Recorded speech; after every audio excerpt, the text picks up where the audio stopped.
तुम्हारे बिना तो मैं जिंदा लाश बनकर रह गई माया। तुम ही नहीं, तुम्हारी वफा भी लाश है, जिस पर गैर का दिया हुआ रेशमी कफन पड़ा हुआ है। नहीं नहीं जान, मैं बेवफा नहीं हूँ। आज भी तुम्हारी याद के दिए मेरी आंखों में चमकते हैं। बुझा दो उन चिरागों को जो किसी और की महफिल में जलते हैं। नहीं, ये शम्में मेरे प्यार की है, जो सिर्फ मेरे दिल की अंजुमन को रोशन रखती है। मगर अब तो उस दिल पर हक किसी और का है।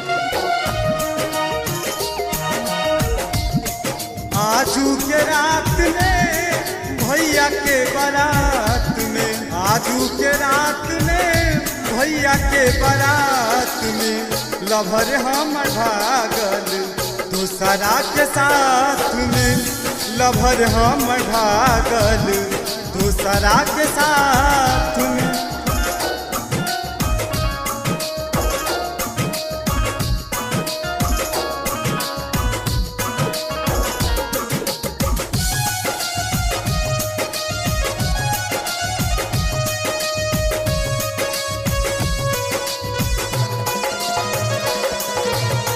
दिलावा दीवाना के दे दिहल धोखा, सोचा ही के एको पलना दिहले मौका।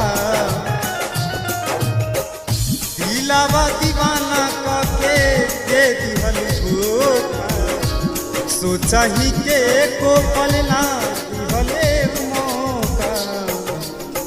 आज के रात में भैया के बारात में, आज के रात में भैया के बारात में लभर हम भागल दूसरा के साथ में, लभर हम भागल दूसरा के साथ में, लभर हम भागल दूसरा के साथ में।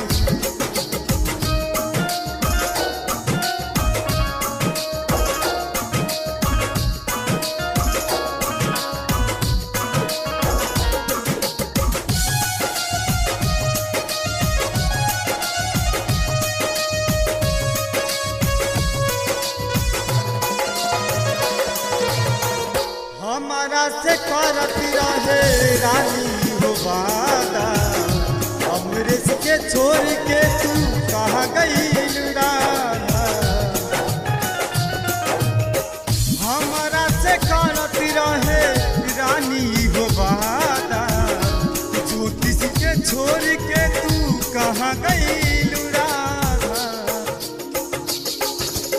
सावन के रात में पहली मुलाकात में, सावन के रात में पहली मुलाकात में लभर हम भागल दूसरा के साथ में, लभर हम भागल दूसरा के साथ में, लभर हम भागल दूसरा के साथ।